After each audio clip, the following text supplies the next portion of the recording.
Welcome to Inside the New York Times Book Review. I'm Sam Tannenhouse. When we get pleasure from something, it's rooted in our beliefs about what that thing really is, that thing's hidden essence. This week, a conversation with Yale psychologist Paul Bloom on the origins and meaning of pleasure. Food tastes differently depending on what it is you think you're eating. A face can be either sexually arousing or sexually repellent, depending on whose face you think it is.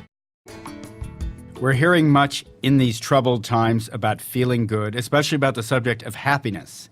There's an important new book that raises the stakes in this conversation. It's called How Pleasure Works, the new science of why we like what we like. It's by Paul Bloom, and it's reviewed for us this week by Robin Morantz-Hennig, who says Bloom has written a book that's different from the slew already out there on the general subject of happiness.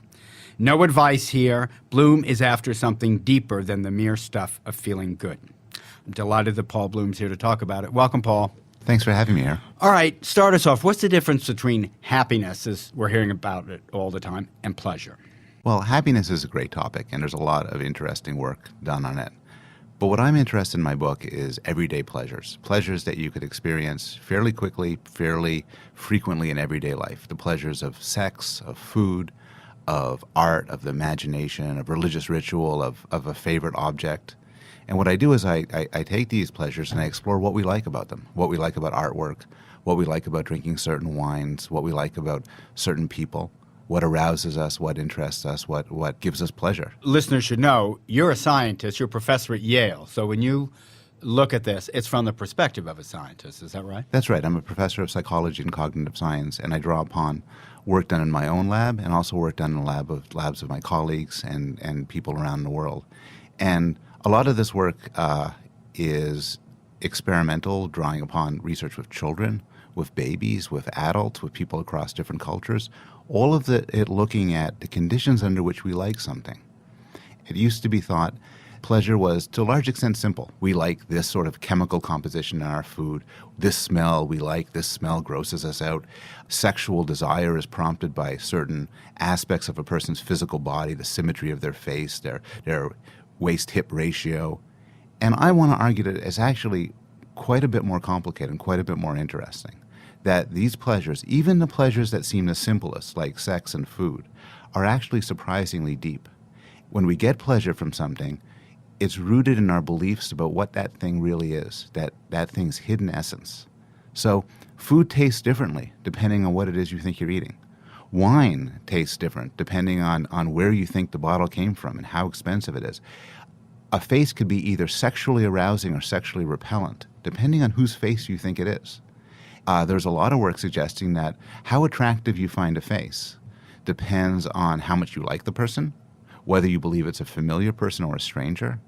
A face and a body can inspire sexual lust until you realize that you're looking at somebody you're related to, in which case the very idea of sexual contact could elicit disgust. The physical features can be the same, but the response can be profoundly different. Now, Paul, you've said that much of the thesis in your book is based on experiments. Could you describe the kind of experiments you've done? Well, I'll tell you one experiment that I've done with Bruce Hood, who's a psychologist in England, and we were interested in what children like about their sentimental attachment objects like teddy bears and security blankets. And you might think that what they get out of them is how they look and how they smell and how they feel. But we believed, based on parental anecdote, that when they're attracted to these objects, it has to be that specific object. A duplicate won't do. So to test this, we created a duplicating machine, a machine that if you put in an object, lights flash and a buzzer goes off, and then there's a perfect duplicate of it next to it. And of course, this is a trick. Bruce is an amateur magician. We set this up to fool the kids, and they totally bought it. How old were the kids? These were 4 and 5 year olds, and we did some stuff with 3-year-olds as well. What we found was that when we duplicated everyday objects, they got a great kick out of it, and actually they preferred to take home the duplicate because it was so cool. But when we duplicated their precious objects, they really wanted the original. And in fact, many of them got very upset at the idea of us even handling and duplicating this object that they love so much. As adults, many of us, I think all of us, have some object that we wouldn't want duplicated. It might be your wedding ring. It might be your child's baby shoes. It might be an artwork that you love. You're not going to be very happy if I take your precious artwork by Picasso and Chagall and duplicate it and hand you the duplicate and say, you can't tell the difference. Who cares? Well, you do care. People want the original. And where is all this activity occurring in the brain?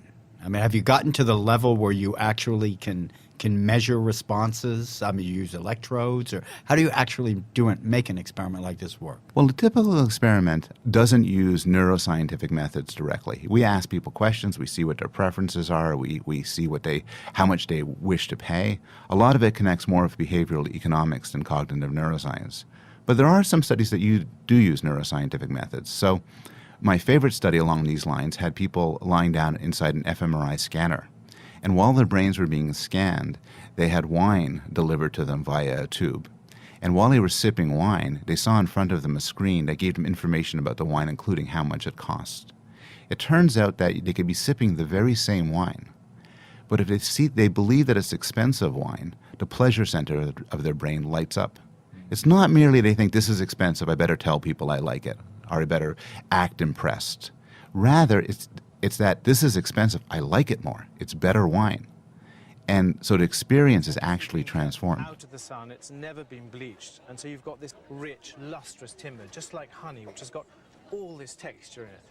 How is it that it's stayed in such fantastic condition? Well, I don't really know. It's my father inherited it in the 50s. It came from a house in Ampthill. It was stored in a coal shed. That may be one contributing. In a coal point. shed? In a coal shed, yes. In fact, when it came to my mother's house, my mother didn't like it because she thought it smelt. Well, she knew it smelt because of the residue from the coal house.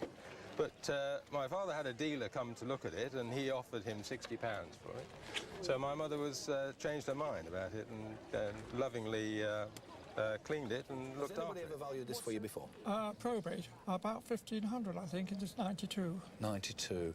Well, I can tell you now that the Lally market is way up 1 minute, way down there. It's a roller coaster. At this moment in time, your vase is worth, in the marketplace, I can tell you, at least £8,000.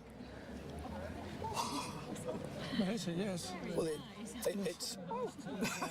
it's probably nothing to you people in Northamptonshire.